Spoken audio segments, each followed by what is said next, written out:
റോമർക്കെഴുതിയ ലേഖനം 11-ാം അധ്യായം തിരുവെഴുത്തുകളിലെ ഏറ്റവും ആഴമേറിയ എന്നാൽ പലപ്പോഴും ആളുകൾക്ക് മനസ്സിലാക്കാൻ ബുദ്ധിമുട്ടുള്ള ഒരു ഭാഗമാണിത്. ഇന്ന് നാം ഇതിന്റെ ഒരു വിശദീകരണമാണ് ചെയ്യാൻ പോകുന്നത്.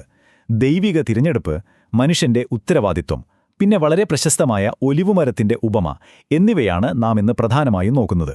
ചിന്തിക്കുന്നൊരു വിദ്യാർത്ഥി എന്ന നിലയിൽ നിങ്ങൾ ഈ ഭാഗം വായിക്കുമ്പോൾ നിരവധി ചോദ്യങ്ങൾ നിങ്ങളുടെ മനസ്സിൽ ഉയർന്നേക്കാം. നമുക്ക് തുടങ്ങാമല്ലേ? മുൻ അധ്യായങ്ങളിൽ ഇസ്രായേൽ ജനത്തിന്റെ വീഴ്ചകളെക്കുറിച്ചും പരാജയങ്ങളെക്കുറിച്ചും വായിച്ചു കഴിയുമ്പോൾ സ്വാഭാവികമായും നിങ്ങളുടെ മനസ്സിൽ ഒരു വലിയ ചോദ്യം ഉയർന്നേക്കാം. ഒരു വിദ്യാർത്ഥി എന്ന നിലയിൽ നിങ്ങൾ എന്നോട് ചോദിച്ചേക്കാം, അങ്ങനെയെങ്കിൽ ദൈവം തന്റെ സ്വന്തം ജനമായ ഇസ്രായേലിനെ പൂർണ്ണമായും അങ്ങ് തള്ളിക്കളഞ്ഞുവോ? ദൈവത്തിന്റെ വാഗ്ദാനങ്ങൾ പരാജയപ്പെട്ടുവോ എന്നാരും ചിന്തിച്ചു പോകുന്ന ഒരു ഘട്ടമാണിത്. ഇതൊരു വളരെ ന്യായമായ സംശയമാണ്. എന്നാൽ ഇതിന് അപ്പസ്ത്രനായ പൗലോസ് നൽകുന്ന മറുപടി എന്താണെന്നോ? വളരെ ശക്തമായൊരു മറുപടിയാണ് അദ്ദേഹം നൽകുന്നത്. ഒരു നാളുമില്ല, അഥവാ ഒരിക്കലുമില്ല. അതിന് അദ്ദേഹം സ്വന്തം ജീവിതം തന്നെയാണ് തെളിവായി കാണിക്കുന്നത്. ഞാനും ഒരു ഇസ്രായേലിനല്ലോ, അബ്രഹാമിന്റെ സന്തതിയിൽ ബിന്യാമീൻ ഗോത്രത്തിൽ ജനിച്ചവൻ തന്നെയെന്ന് പൗലോസ് പറയുന്നു. നോക്കൂ, ദൈവം തന്റെ ജനത്തെ ഉപേക്ഷിച്ചിട്ടില്ല എന്നതിന്റെ ജീവിക്കുന്ന തെളിവ് പൗലോസ് തന്നെയാണ്. താനൊരു യഹൂദനാണ്, എന്നിട്ടും ദൈവം തന്നെ രക്ഷിച്ചുവല്ലോ എന്നാണ് അദ്ദേഹം ചോദിക്കുന്നത്. അപ്പോൾ നിങ്ങൾ ചോദിച്ചേക്കാം, ശരി, പൗലോസ് മാത്രമല്ലേ ഉള്ളൂ, ചരിത്രത്തിൽ ഇതിന് വേറെ വല്ല തെളിവുമുണ്ടോ? തീർച്ചയായുമുണ്ട്. പഴയ നിയമത്തിലെ ഏലിയാവ് പ്രവാചകന്റെ കഥ നിങ്ങൾക്ക് ഓർമ്മയുണ്ടോ? ഇസ്രായേൽ മുഴുവൻ വിഗ്രഹാരാധനയിലേക്ക് തിരിഞ്ഞപ്പോൾ താൻ മാത്രമേ സത്യവിശ്വാസിയായി അവശേഷിക്കുന്നുള്ളൂ എന്ന് കരുതി ഏലിയാവ് വല്ലാതെ നിരാശനായി. എല്ലാം അവസാനിച്ചു എന്നാണ് അദ്ദേഹം കരുതിയത്. പക്ഷേ ദൈവം അന്ന് ഏലിയാവിനോട് എന്താണ് പറഞ്ഞത്? ബാലിന് മുട്ടുകുത്താത്ത 7000 പേരെ ഞാൻ എനിക്കായി ശേഷിപ്പിച്ചിരിക്കുന്നു. ഇവിടെയാണ് തിരുവെഴുത്തിലെ ശേഷിപ്പ് അഥവാ റെംനന്റ് എന്ന വളരെ പ്രധാനപ്പെട്ടൊരാശയം നാം മനസ്സിലാക്കേണ്ടത്. ഭൂരിഭാഗം പേരും വിശ്വാസം വിട്ടുപോകുമ്പോഴും ദൈവത്തിന്റെ കൃപയാൽ തെരഞ്ഞെടുക്കപ്പെട്ട് നിലനിൽക്കുന്ന ഒരു ചെറിയ കൂട്ടത്തെയാണ് ഈ ശേഷിപ്പ് എന്ന് വിളിക്കുന്നത്.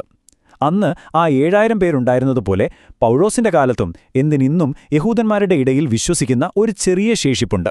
ഇനി അടുത്ത വലിയ ചോദ്യത്തിലേക്ക് വരാം. എങ്ങനെയാണ് ഈ ശേഷിപ്പിനെ തെരഞ്ഞെടുത്തിരിക്കുന്നത്? അവരുടെ സ്വന്തം കഴിവുകൊണ്ടാണോ, അതോ അവരുടെ പ്രവൃത്തികൾ കൊണ്ടാണോ? ഇവിടെ നാം രക്ഷയുടെ അടിസ്ഥാനം എന്താണെന്ന് മനസ്സിലാക്കണം.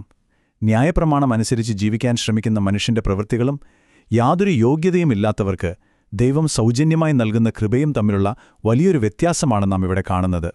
റോമർ 11-ാം അധ്യായം 6-ാം വാക്യം ഇതെത്ര മനോഹരമായാണ് വ്യക്തമാക്കുന്നതെന്നോ? കൃപയാലെങ്കിൽ പ്രവൃത്തിയാലല്ല, അല്ലെങ്കിൽ കൃപ കൃപയല്ല. വളരെ ലളിതമാണ് കാര്യം. നാം അധ്വാനിച്ച് നേടുന്നതാണെങ്കിൽ അത് കൂലിയാണ്, അതൊരിക്കലും കൃപയാകുന്നില്ല. ഈ ശേഷിപ്പ് നിലനിൽക്കുന്നത് അവർ നിയമങ്ങൾ പൂർണ്ണമായി പാലിച്ചതുകൊണ്ടല്ല, മറിച്ച് ദൈവത്തിന്റെ അളവറ്റ കൃപ ഒന്നുകൊണ്ട് മാത്രമാണ്. രക്ഷയെന്നത് ഒരിക്കലും നമുക്ക് സ്വന്തമായി അധ്വാനിച്ച് നേടാൻ കഴിയുന്ന ഒന്നല്ല എന്ന് ഇത് അടിവരയിട്ട് പറയുന്നു. ഇപ്പോൾ നിങ്ങളിലൊരു ചെറിയ ആശയക്കുഴപ്പമുണ്ടായി കാണും, അല്ലേ? ഇതൊരു വലിയ വിരോധാഭാസമായി നിങ്ങൾക്ക് തോന്നുന്നില്ലേ? ഇവിടെയാണ് ഈ അധ്യായത്തിലെ ഏറ്റവും പ്രധാനപ്പെട്ട ഒരു സംഘർഷം നാം കാണുന്നത്. ഒരു വശത്ത് ദൈവിക തെരഞ്ഞെടുപ്പ്, അതായത് ദൈവത്തിന്റെ പരമാധികാരം, മറുവശത്ത് അവിശ്വസിക്കരുത് എന്ന് മുന്നറിയിപ്പ് നൽകുന്ന മനുഷ്യന്റെ ഉത്തരവാദിത്തം. ദൈവം തെരഞ്ഞെടുക്കുന്നെങ്കിൽ പിന്നെ മനുഷ്യനെന്തിനു വിശ്വസിക്കണം എന്ന് നിങ്ങൾ ചിന്തിച്ചേക്കാം. എന്നാൽ തിരുവെഴുത്തുകളിൽ ഇവ രണ്ടും സമാന്തരമായി പോകുന്ന സത്യങ്ങളാണ്. രണ്ടും നാം ഒരുപോലെ അംഗീകരിച്ചേ മതിയാകും. ഈയൊരു പശ്ചാത്തലത്തിൽ വേണം ഇസ്രയേലിന്റെ ഇന്നത്തെ അവസ്ഥയെ നാം നോക്കിക്കാണാൻ. പൗലോസ് ചോദിക്കുന്നു, അവർ വീഴേണ്ടതിനാണോ ഇടറിയത്? ഒരിക്കലുമല്ല കേട്ടോ.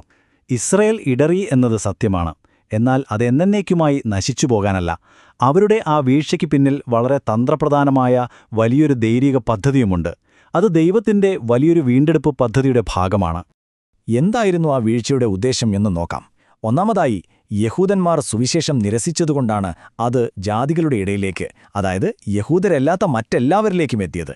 രണ്ടാമതായി, ഇങ്ങനെ ജാതികൾ രക്ഷിക്കപ്പെടുന്നത് കണ്ട് ഇസ്രായേലിനൊരു എരിവ് അഥവാ ഒരുതരം അസൂയ തോന്നി അവരും രക്ഷയിലേക്ക് വരണമെന്നത്.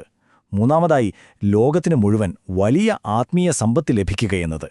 ഒന്ന് ആലോചിച്ചു നോക്കൂ, ഒരു കൂട്ടരുടെ വീഴ്ചയെ ലോകത്തിന്റെ മുഴുവൻ അനുഗ്രഹമാക്കി മാറ്റിയ ദൈവത്തിന്റെ ആ പ്രവൃത്തി ശരിക്കും അത്ഭുതകരമല്ലേ?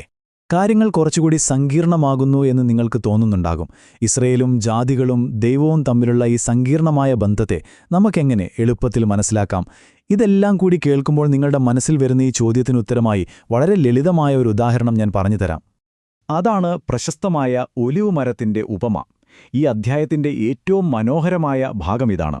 ദൈവശാസ്ത്രപരമായി വളരെ ആഴമുള്ള കാര്യങ്ങൾ ലളിതമായ ഒരു കൃഷിരീതിയിലൂടെ പൗലോസ് ഇവിടെ വരച്ചു കാണിക്കുകയാണ്. നിങ്ങളുടെ മനസ്സിൽ വലിയൊരു ഒലിവുമരത്തെ ഒന്ന് സങ്കൽപ്പിച്ചു നോക്കൂ. ഈ ഒലിവുമരത്തിന് പ്രധാനമായും 3 ഭാഗങ്ങളാണുള്ളത്. ഒന്നാമതായി അതിന്റെ വിശുദ്ധമായ വേര്. ഇത് അബ്രഹാം, ഇസ്ഹാക്ക്, യാക്കോബ് തുടങ്ങിയ പിതാക്കന്മാരെയും അവർക്ക് ദൈവം നൽകിയ വാഗ്ദാനങ്ങളെയും സൂചിപ്പിക്കുന്നു. രണ്ടാമതായി ഒടിക്കപ്പെട്ട കൊമ്പുകൾ. അത് യേശുക്രിസ്തുവിനെ അവിശ്വസിച്ചതിനാൽ മരത്തിൽ നിന്ന് ഒടിച്ചു മാറ്റപ്പെട്ട ഇസ്രായേൽ ജനമാണ്. മൂന്നാമതായി ഒട്ടിച്ചു ചേർക്കപ്പെട്ട കാട്ടൊലിവ്. ഇത് മറ്റാരുമല്ല, യേശുവിൽ വിശ്വസിച്ച് ഈ മരത്തിലേക്ക് പുതിയതായി ചേർക്കപ്പെട്ട ജാതികളിൽ നിന്നുള്ള നമ്മളാണ്. ഈ വേരിന്റെ പ്രാധാന്യമെന്താണെന്ന് പൗലോസ് വ്യക്തമാക്കുന്നത് ഇങ്ങനെയാണ്: വേർ വിശുദ്ധമെങ്കിൽ കൊമ്പുകളും അങ്ങനെ തന്നെ. നോക്കൂ, ഈ വലിയ മരത്തെ മുഴുവൻ താങ്ങി നിർത്തുന്നത് അതിലെ പുതിയ കൊമ്പുകളല്ല, മറിച്ച് അതിന്റെ അടിസ്ഥാനമായ ആ വേരാണ്. പിതാക്കന്മാർക്ക് നൽകപ്പെട്ട ആ വാഗ്ദാനങ്ങളുടെ അടിസ്ഥാനത്തിലാണ് ഇന്ന് നമ്മളും ആ മരത്തിന്റെ ഭാഗമായി നിൽക്കുന്നത്. വിശ്വാസത്തിന്റെ അടിസ്ഥാനം എപ്പോഴും ദൈവത്തിന്റെ വാഗ്ദാനങ്ങളാണ്. അങ്ങനെയെങ്കിൽ പുതിയതായി ഒട്ടിക്കപ്പെട്ട കൊമ്പുകൾ എങ്ങനെ പെരുമാറണം? സ്വാഭാവികമായും പഴയ കൊമ്പുകൾ ഒടിക്കപ്പെട്ട സ്ഥാനത്ത് നമ്മൾ വന്നതുകൊണ്ട് പുതിയ വിശ്വാസികൾക്ക് ഒരഹങ്കാരം വരാൻ സാധ്യതയുണ്ടല്ലേ? അതുകൊണ്ട് പൗലോസ് കർശനമായ ചില മുന്നറിയിപ്പുകൾ നൽകുന്നുണ്ട്. ആദ്യത്തെ കൊമ്പുകളുടെ നേരെ പ്രശംസിക്കരുത്. നിങ്ങൾ വേരിനെയല്ല, വേര് നിങ്ങളെയാണ് ചുമക്കുന്നത് എന്ന് എപ്പോഴും ഓർക്കുക. നിങ്ങൾക്ക് എന്തെങ്കിലും യോഗ്യതയുണ്ടായിട്ടല്ല, കേവലം വിശ്വാസം കൊണ്ട് മാത്രമാണ് നിങ്ങൾ അവിടെ നിൽക്കുന്നത്. അതുകൊണ്ട് അഹങ്കരിക്കാതെ ഭയത്തോടെ ഇരിക്കുക. ഇവിടെ നാം ദൈവത്തിന്റെ സ്വഭാവത്തിന്റെ 2 വശങ്ങൾ ഒരുമിച്ച് കാണുകയാണ്: ദൈവത്തിന്റെ ദയയും ദൈവത്തിന്റെ കാഠിന്യവും. അവിശ്വാസത്താൽ വീണുപോയവരിൽ ദൈവത്തിന്റെ കാഠിന്യം നാം കാണുന്നു. എന്നാൽ വിശ്വാസത്തിൽ നിലനിൽക്കുന്നവരിൽ ദൈവത്തിന്റെ അളവറ്റ ദയയും കാണുന്നു. ദൈവകൃപയെ ഒരിക്കലും നിസ്സാരമായി കാണരുത് എന്ന വലിയൊരു പാഠമാണ് എനിക്ക് നിങ്ങളെ ഓർമ്മിപ്പിക്കാനുള്ളത്. അപ്പോൾ നിങ്ങൾ ചോദിച്ചേക്കാം, ആ ഒടിക്കപ്പെട്ട കൊമ്പുകളുടെ കഥ കഴിഞ്ഞോ? അവർ എന്നേക്കുമായി നശിച്ചുപോയോ? ഒരിക്കലുമില്ല. പൗലോസ് പറയുന്ന ഈ കാര്യം കേട്ടാൽ നിങ്ങൾക്ക് വലിയൊരു പ്രത്യാശ തോന്നും. അവിശ്വാസത്തിൽ നിന്ന് അവർ പിന്തിരിഞ്ഞാൽ അവരെ വീണ്ടും ആ മരത്തിൽ ഒട്ടിച്ചു ചേർക്കാൻ ദൈവം ശക്തനാണ്. കാട്ടുമരമായ നമ്മെ അതിൽ ഒട്ടിച്ചു ചേർക്കാമെങ്കിൽ അതിന്റെ സ്വന്തം കൊമ്പുകളായ ഇസ്രായേലിനെ തിരികെ ചേർക്കാൻ ദൈവത്തിന് എത്ര എളുപ്പമാണ്. ഈ അധ്യായത്തിന്റെ 25-ാം വാക്യത്തിലേക്ക് വരുമ്പോൾ പൗലോസ് ഒരു രഹസ്യം വെളിപ്പെടുത്തുകയാണ്. ഇത് വായിക്കുമ്പോൾ എന്താണ് ആ രഹസ്യമെന്ന് നിങ്ങൾ അത്ഭുതപ്പെട്ടേക്കാം. ജാതികളിൽ നിന്നുള്ള വിശ്വാസികൾ സ്വന്തം ബുദ്ധിയിൽ അഹങ്കരിക്കാതിരിക്കാൻ വേണ്ടി പൗലോസ് വെളിപ്പെടുത്തുന്ന ആ ചരിത്രപരമായ രഹസ്യം എന്താണെന്ന് നമുക്ക് നോക്കാം. അത് ഭാവിയിലേക്കുള്ള ദൈവത്തിന്റെ ഒരു കൃത്യമായ ടൈം ലൈനാണ്. നിലവിൽ ഇസ്രായേലിന് ഭാഗികമായി ഒരു കാഠിന്യം സംഭവിച്ചിരിക്കുന്നു. എത്രകാലം? ജാതികളുടെ പൂർണ്ണസംഖ്യ രക്ഷയിലേക്ക് കടന്നുവരുന്നതുവരെ. അത് സംഭവിച്ചു കഴിയുമ്പോൾ രക്ഷകൻ സിയോണിൽ നിന്ന് വരികയും ഇസ്രായേൽ മുഴുവനും രക്ഷിക്കപ്പെടുകയും ചെയ്യും. ഇതാണ് ദൈവം ഒരുക്കിവെച്ചിരിക്കുന്ന ആ വലിയ രഹസ്യം. ഇതിന്റെയൊക്കെ അടിസ്ഥാനം എന്താണ്? ദൈവം ഒരിക്കൽ തിരഞ്ഞെടുത്ത ജനത്തെ എങ്ങനെയാണ് വീണ്ടും സ്വീകരിക്കുന്നത്? അതിന്റെ ഉത്തരം ഈ സുപ്രധാനമായ വചനത്തിലുണ്ട്. ദൈവം തന്റെ കൃപാവരങ്ങളെയും വിളിയെയും കുറിച്ച് അനുതപിക്കുന്നില്ല. അതെ, ദൈവത്തിന്റെ തിരഞ്ഞെടുപ്പ് മാറ്റമില്ലാത്തതാണ്. മനുഷ്യർ അവിശ്വസ്തരായാലും ദൈവം തന്റെ വാഗ്ദാനങ്ങൾ വിശ്വസ്തനായി തുടരും.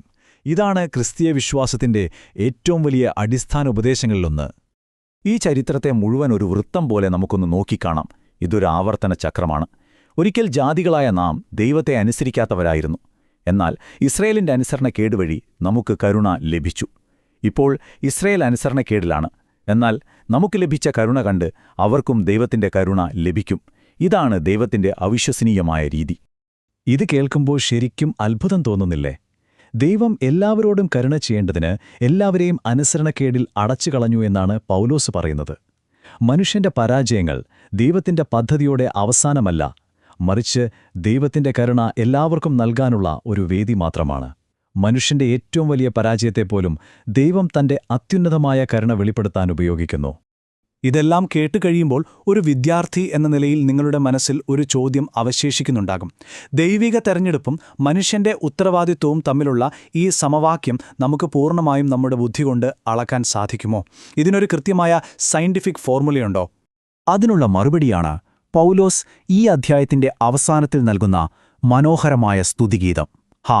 ദൈവത്തിന്റെ ധനം, ജ്ഞാനം, അറിവ് എന്നിവയുടെ ആഴമേ, അവന്റെ ന്യായവിധികൾ എത്ര അപ്രമേയവും അവന്റെ വഴികൾ എത്ര അഗോചരവുമാകുന്നു. നമുക്ക് ദൈവത്തിന്റെ ബുദ്ധിയെ പൂർണ്ണമായും അളക്കാൻ കഴിയില്ല എന്ന് നാം വിനയത്തോടെ സമ്മതിച്ചേ മതിയാകൂ. അത് അത്രത്തോളം ആഴമുള്ളതാണ്. ഈ വിശദീകരണം നാം അവസാനിപ്പിക്കുമ്പോൾ ഈ ഒരു ചോദ്യം നിങ്ങളുടെ മനസ്സിൽ എപ്പോഴും ഉണ്ടായിരിക്കട്ടെ: കർത്താവിന്റെ മനസ്സറിഞ്ഞവൻ ആർ? അതെ, നമ്മുടെ യുക്തികൾക്കപ്പുറമാണ് ദൈവത്തിന്റെ പ്രവൃത്തികൾ. അവിടത്തെ പരമാധികാരത്തെയും അവിടത്തെ കരുണയെയും അത്ഭുതത്തോടെ നോക്കിക്കാണാനും ആ കൃപയിൽ ആശ്രയിക്കാനും മാത്രമേ നമുക്ക് സാധിക്കൂ. തിരുവെഴുത്തുകളുടെ ഈ വലിയ ആഴങ്ങളിലേക്ക് ഇനിയും കൂടുതൽ പഠിക്കാൻ ഈ വിവരങ്ങൾ നിങ്ങളെ സഹായിക്കട്ടെ എന്ന് ഞാൻ ആഗ്രഹിക്കുന്നു. വീണ്ടും കാണാം.